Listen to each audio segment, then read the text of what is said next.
Sugatan ng dalawang nagiinuman lang sa tabi ng kalsada matapos pagbabarili ng riding in tandem, dyan po yan sa Malabon. Selos naman ang isa sa mga sinisilip na motibo sa krimen. Yan ang ulat ni Isaiah Mirafuentes. Pinagbabaril ng riding in tandem ang isang grupo na nagiinuman sa tapat ng chapel at tabi ng kalsada sa barangay Katmon, Malabon. Kalibre 38 ang ginamit ng mga suspect para sunod-sunod na putukan ang kanilang punteriya. Bigla lang kung huminto lang po. Huminto lang po, tapos bigla lang kung napapatak. Posibleng selos ang dahilan ng mga suspect kaya nila nagawa ang krimen. Inihatid yung babae dito. Yung babae na tumulong din sa atin na mahuli yung mga suspect.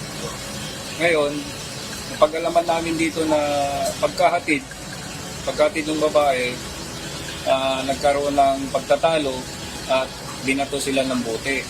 Kaya ang ginawa ng suspect, umuwi sa kanila, Caloocan, tapos pagbalik niya rito, may kasama na siya. Sa pagbalik ng suspect, may kasama na siya na isang angkas sa kanyang motor na siyang nagpaputok ng baril sa mga tumutuma sa tabing kalsada. Napag-alaman na ang suspect na namaril sa mga biktima ay kalalabas lang ng kulungan noong nakaraang taon nang dahil din sa kaso ng pamamaril.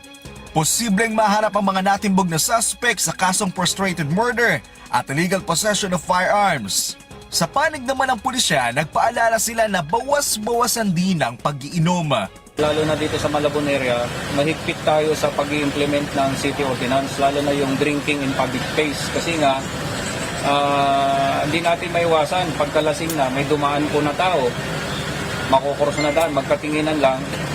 Inaalam pa ng mga pulis kung may posibleng kaharapin din na paglabag ang mga biktima at ang mga kasama nilang umiinom sa tabi ng kalsada dahil labag din ito sa kanilang city ordinance sa Malabon. Isaiah Mirafuentes para sa Pambansang TV sa Bagong Pilipinas.